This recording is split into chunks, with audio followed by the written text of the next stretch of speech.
The rain was a freezing, needling mist that seeped right through his old jacket. Kofi pulled the collar tighter, his hands, chapped and raw from a day of loading and unloading delivery trucks, shoved deep into his pockets. The walk home from the bus stop was always the longest part of his day, a final, damp trudge before the blessed relief of his small, warm apartment. He was cutting through the alley behind the old Chinese restaurant, a shortcut he'd taken 1,000 times, when his foot connected with something solid and heavy. Not a bag of trash, something else. He stumbled, cursing under his breath, and looked down. It was a duffel bag, dark blue, nylon, looking like it had been tossed from a moving car. It was unzipped just enough for him to see what was inside. It wasn't clothes. It was money, bundles of it, neat, brick-like stacks of $100 bills wrapped in paper bands. Kofi's breath hitched. He stood frozen in the alley, the rain pattering on the plastic lids of the dumpsters. He looked around. No one. Just the steady drip-drip from a broken gutter and the distant hum of the city. His first thought was a joke, a movie prop. It had to be. But the weight of it when he nudged it with his foot was real. The texture of the bills, the green so vivid even in the dim light, it was real. He knelt down, his knees cracking, and with a trembling hand he pulled the zipper all the way. The bag was full. He'd never seen so much money in his life. It was more than a life savings. It was a universe of possibility. He could lift a single bundle, just one, and it would be more than he made in a month of backbreaking work. He thought of his daughter, Chloe. Her bright, brilliant mind stuck in an underfunded school. He could send her to that science academy she dreamed of. He thought of the eviction notice sitting on his kitchen table, a final warning. He could pay it. He could pay it for a year. He thought of his mother's failing health, the medications she skipped because she couldn't afford the copays. All of it gone with this one bag. His heart hammered against his ribs, a frantic, hopeful, terrified rhythm. He could take it. No one would ever know.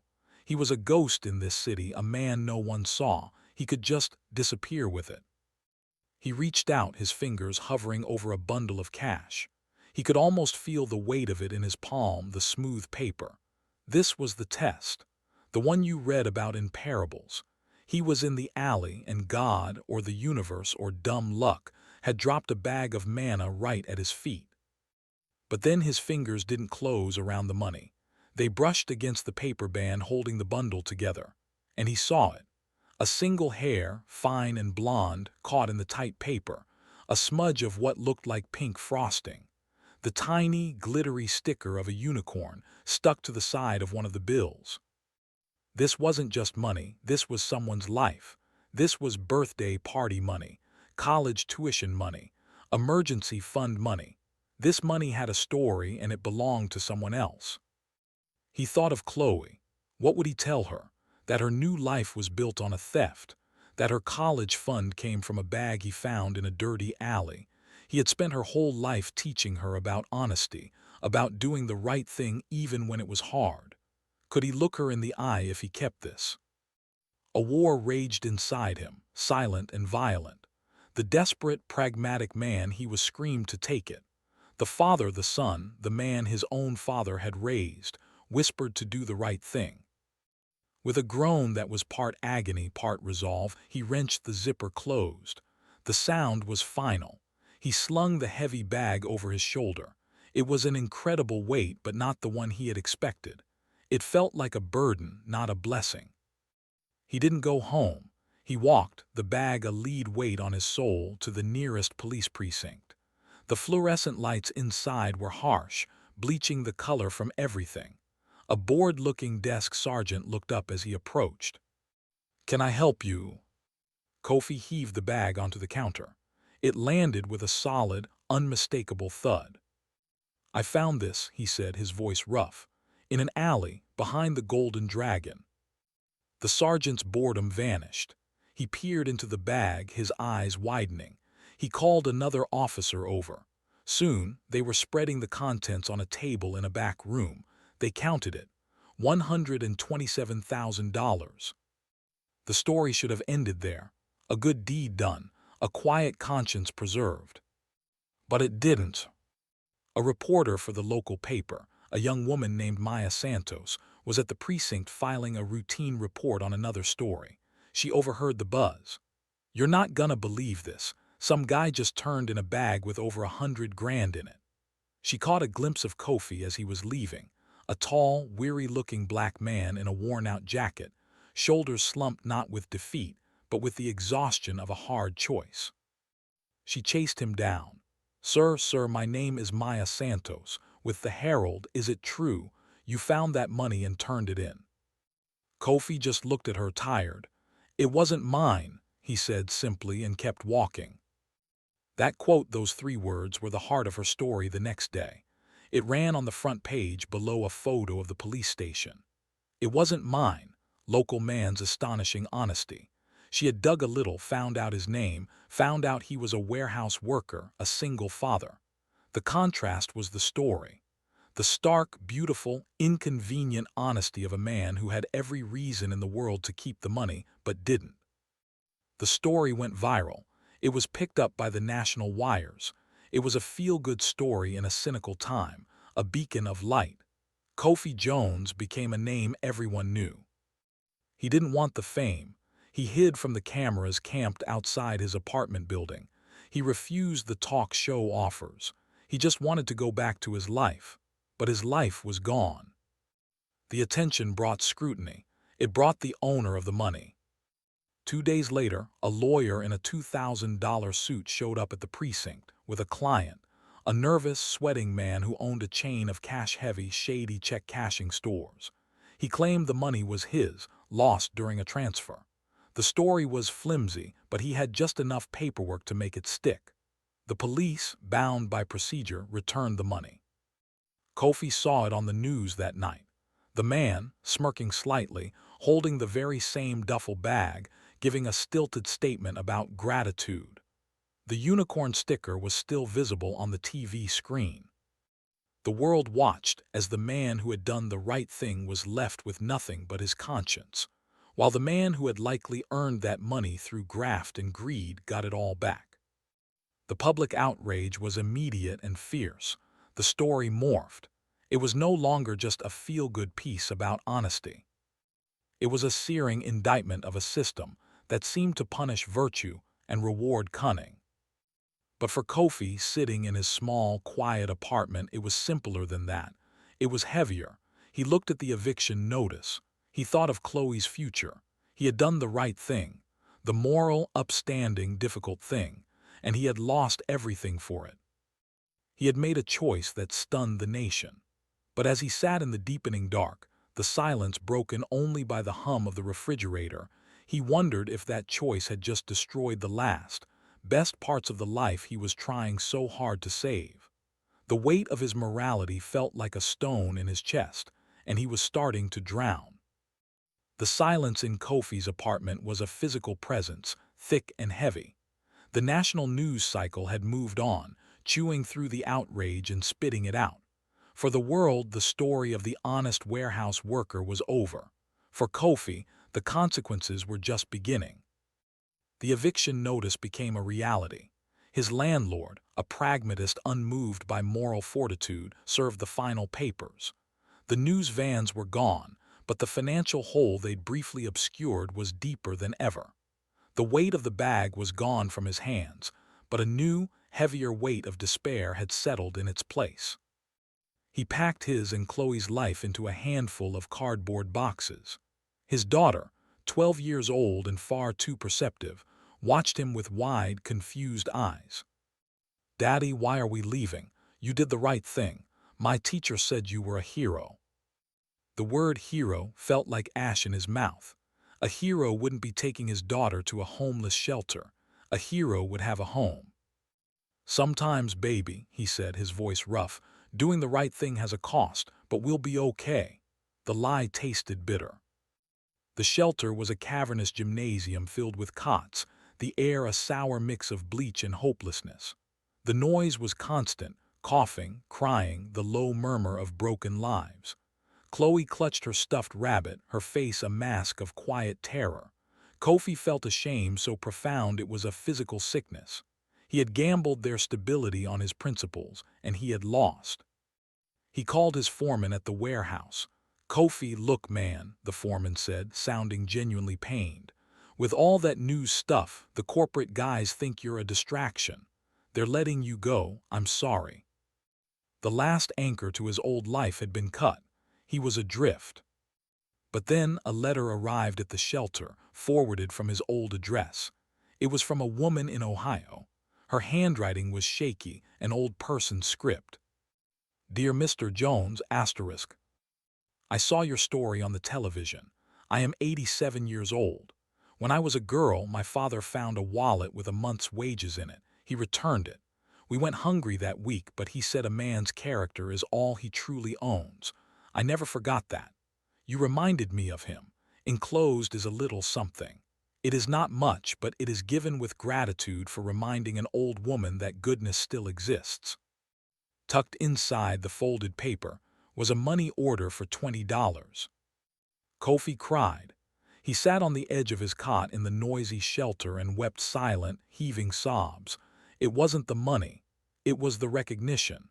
It was the thread of connection to a stranger who understood the cost. The next day another letter came, and another.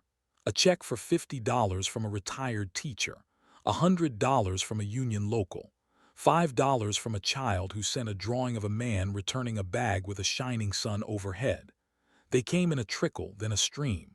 A GoFundMe page started by the reporter Maya Santos went viral for a second time, exploding past its goal. Donations poured in from every state, from people who saw in Kofi's struggle a reflection of their own, a stand against a world that often seemed to reward the worst in people.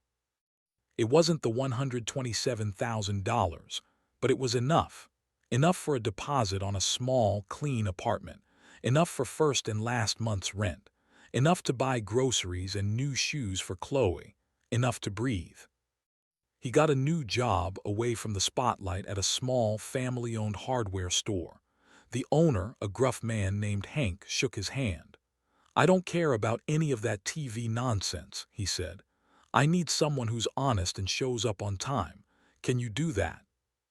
"Yes, sir," Kofi said, the words feeling solid and true for the first time in weeks. One evening, as he was unpacking the last box in their new apartment, the phone rang. It was Maya Santos. "Kofi, I have some news. The man who claimed the money, the one with the check-cashing stores, he was just indicted. Tax evasion, money laundering.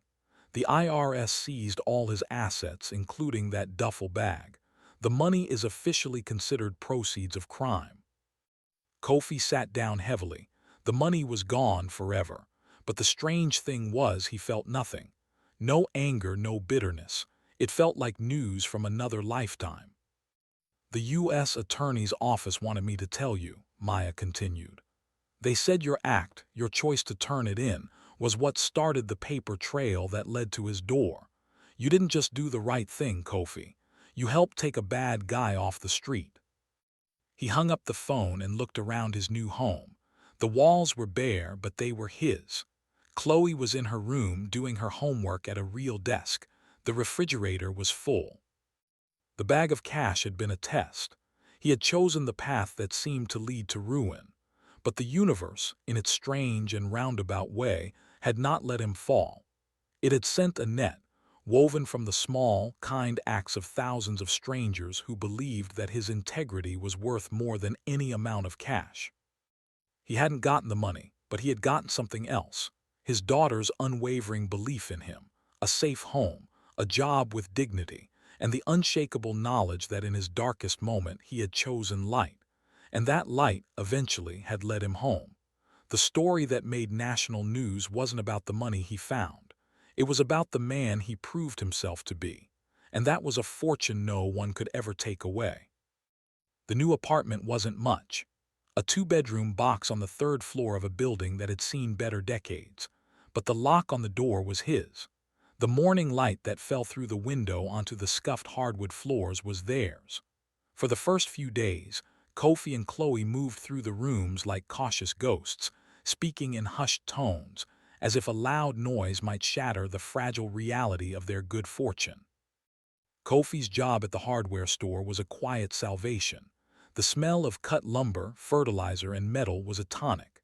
Hank, the owner, was a man of few words who valued competence over conversation. He showed Kofi how to mix paint, how to key a lock, how to distinguish between a Phillips head and a Robertson screwdriver. The work was physical and precise, a world away from the chaotic, mindless grind of the warehouse. Here, a problem had a solution. A leaky faucet needed a new washer. A stuck door needed its hinges planed. It was a universe of solvable things, and Kofi, with his careful hands and patient mind, was good at it. The GoFundMe money was a sacred trust. He created a strict budget, transferring most of it into a savings account for Chloe's future. The Science Academy was back on the table. He used a small portion to buy a second-hand couch and 2 beds. They ate simple, home-cooked meals. The extravagance of takeout felt like a distant memory from another life. The letters kept coming, though the flood had slowed to a steady stream. He answered every single one. It became his evening ritual after Chloe was asleep. He'd sit at the small kitchen table, a cup of tea steaming beside him, and write back in his slow, deliberate script. Dear Mrs. Gable in Ohio, thank you for your kindness. Your story about your father meant more to me than the money. I will remember it always. My daughter, Chloe, is doing well in school.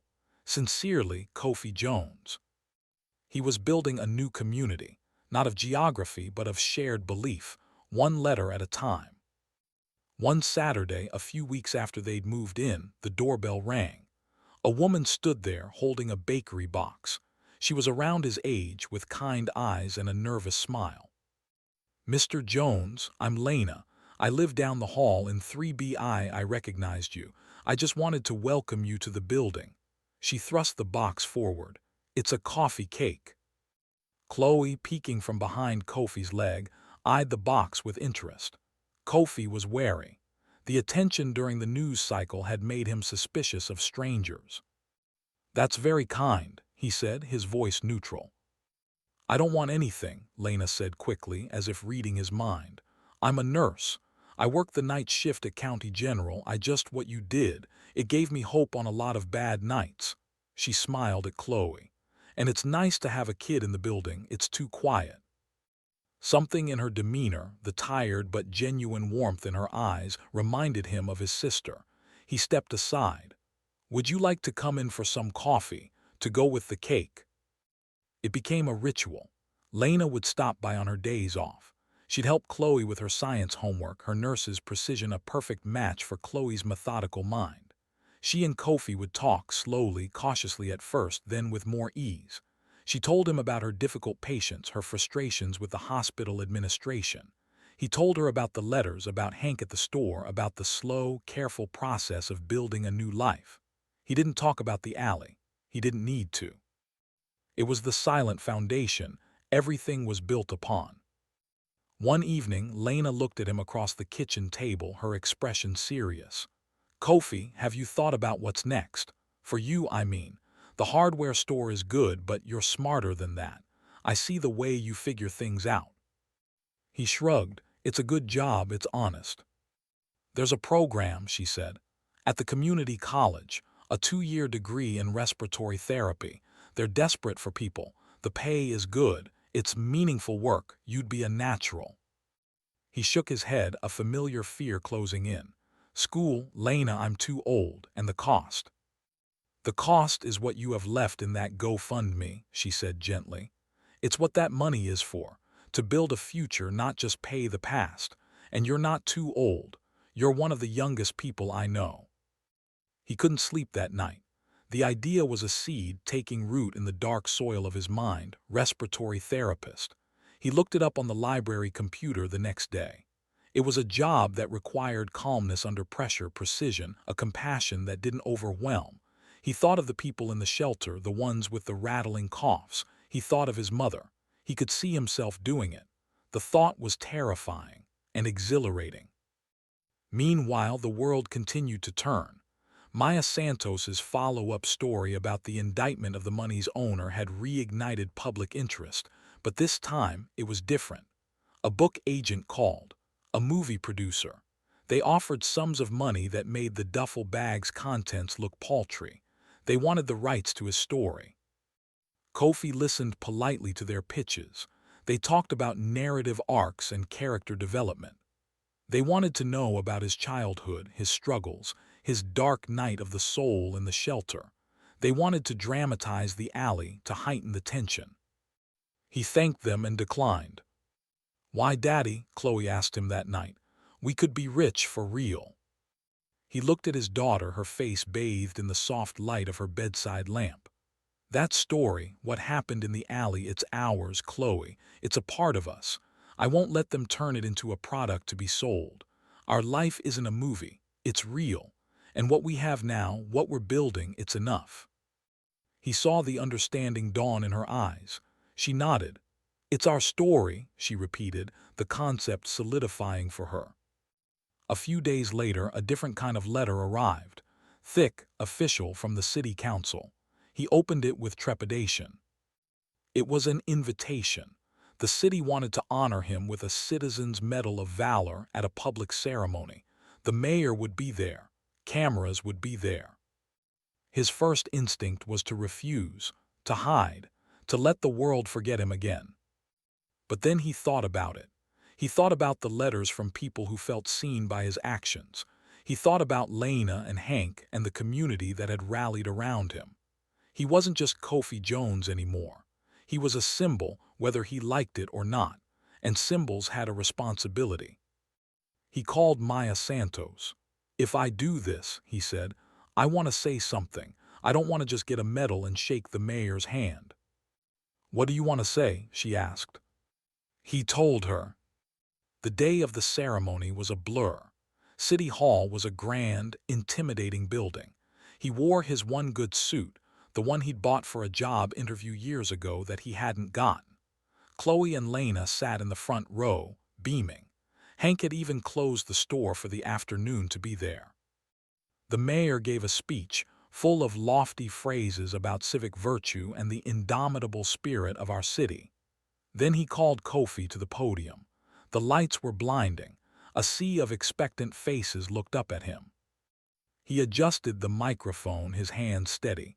He looked out at the crowd, but he didn't see politicians or reporters. He saw the people from the letters. He saw the faces from the shelter. He saw his daughter. "Thank you," he began, his voice quiet but clear in the hushed room. "When I found that money, I wasn't thinking about being a hero. I was just trying to be my father's son. I was trying to be the man I hope my daughter will be proud of." He paused, gathering his thoughts. The room was utterly silent. "People talk about my moral choice. They make it sound like a single, grand moment, but it was. It was the result of 1,000 small choices my parents made, choices to be honest when it was hard, to be kind when it cost them. It was the result of a community that, when I fell, reached out thousands of hands to catch me." He looked directly at the cameras. "This medal isn't just for me. It's for every parent who teaches their child to do the right thing, even when no one is watching. It's for every person who sends a $5 bill in the mail because they believe in goodness. It's for every teacher, every nurse, every hardware store owner who gives someone a second chance." He picked up the heavy medal from the velvet cushion. It felt cold in his hand. "Honesty shouldn't be news," he said, his voice growing stronger. "Compassion shouldn't be a viral story. It should be normal. It should be the water we all swim in. My hope is that my story isn't remembered for the money I found, but for the truth it revealed, that we are all connected, that our choices matter, and that sometimes the richest you can ever be is when you have nothing left but your own integrity." He didn't wait for applause. He simply nodded, stepped away from the podium, and walked back to his daughter. The silence held for a beat, then two, before the room erupted. He didn't hear it. He was already focused on the next thing. The following Monday, he was going to the community college to enroll in the respiratory therapy program. The path ahead was long and uncertain, But for the first time in his life, Kofi Jones was not just living his life. He was building it, intentionally, brick by honest brick. The man who found the bag of cash was gone. In his place was a man who had found himself. And that was a discovery that would sustain him for the rest of his days. The community college campus was a world of its own, a sprawling collection of 1970s brick buildings and earnest, hopeful energy. The air in the admissions office smelled of stale coffee and photocopier toner. Kofi filled out the forms with a ballpoint pen that kept skipping, his hand cramping with a tension that was part fear, part determination. The woman behind the counter, her name tag reading Brenda, smiled at him. Respiratory therapy, good choice, tough program, but they're always hearing. She processed his paperwork, her fingers flying across the keyboard. When she saw his information pop up on the screen, her smile softened. "Oh, Mr. Jones, it's a real honor." Kofi gave a tight nod, the familiar discomfort of recognition settling on his shoulders like a heavy coat. He just wanted to be another student. The first day of classes was a fresh kind of terror. He walked into anatomy and physiology, a room smelling of formaldehyde and industrial cleaner, and took a seat in the back. He was easily the oldest person there. The other students were kids, really, their faces smooth and unlined, their chatter filled with the easy confidence of those whose lives were still a map of possibilities, not a ledger of survival. The professor, a no-nonsense woman named Dr. Evans, began calling roll. "Jones, Kofi." "Here," he said, his voice low. A few heads turned. A whisper rippled through the room. He kept his eyes fixed on the blank page of his notebook. The work was a mountain. He'd come home from the hardware store, his body tired, and spread his textbooks across the kitchen table. The diagrams of the bronchial tree looked like a madman's sketch. The chemical equations for gas exchange were a foreign language.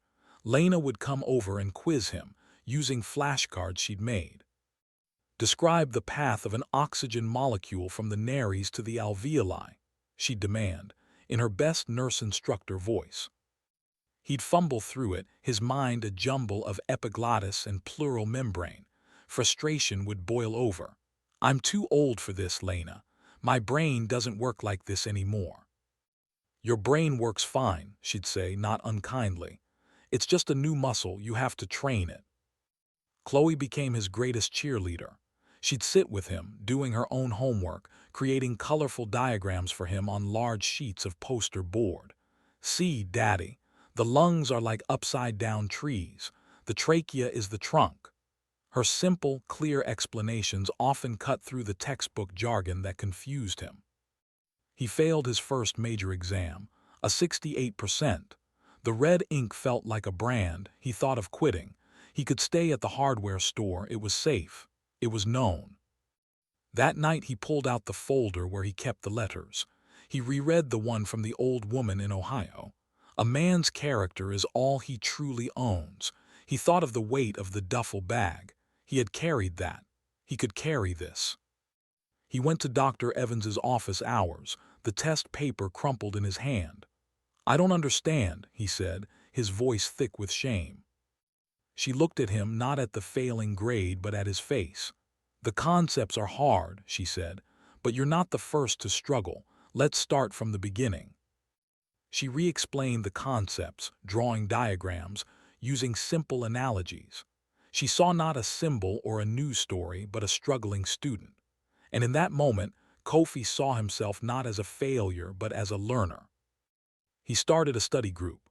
A few of the younger students, initially wary of the old guy and his fame, were drawn in by his quiet, dogged persistence. He wasn't trying to show off, he was just trying to understand. They began to explain things to him, and in the explaining they solidified their own knowledge. He brought them coffee. They brought him patience. A fragile, unexpected camaraderie formed over highlighted textbooks and late-night pizza. Meanwhile, life continued its gentle, forward momentum. He, Chloe, and Lena fell into an easy rhythm, a makeshift family. They had Friday movie nights. They argued over board games. Lena helped Chloe navigate the treacherous waters of middle school social life, and Kofi fixed a leaky faucet in Lena's apartment. It was a quiet, domestic happiness he had never dared to imagine for himself. 2 years passed in a blur of work and study. The day of his final clinical rotations arrived. He was assigned to the pulmonary ward at County General, the same hospital where Lena worked. Putting on the blue scrubs for the first time, his name embroidered on the chest, felt like putting on a suit of armor. This was real. His first patient was an elderly man, Mr. Henderson, struggling to breathe with advanced COPD. He was frightened, his eyes wide with panic. "Mr. Henderson, my name is Kofi. I'm a respiratory therapy student. I'm just going to check your oxygen levels, okay?" His voice was calm, steady. He went through the procedures he'd practiced 100 times, checking the ventilator settings, assessing the patient's breathing, listening to his chest with a stethoscope. He talked to the man as he worked, not as a patient but as a person. "I heard it's supposed to rain later. Good day to be inside, I suppose." The mundane chatter was a lifeline, pulling Mr. Henderson back from the edge of his fear. Later, as Kofi was charting his notes, the charge nurse, a formidable woman who had watched him with a skeptical eye, came over. "Good work with Henderson," she said, her tone granting a rare approval. "He's a tough one. You have a calm way about you." It was the highest praise he could have received. Graduation day was a sweltering afternoon in the college gymnasium. He sat with his classmates, the blue cap and gown feeling strangely light. When they called his name, Kofi Jones, Associate of Applied Science, Respiratory Therapy, he walked across the stage.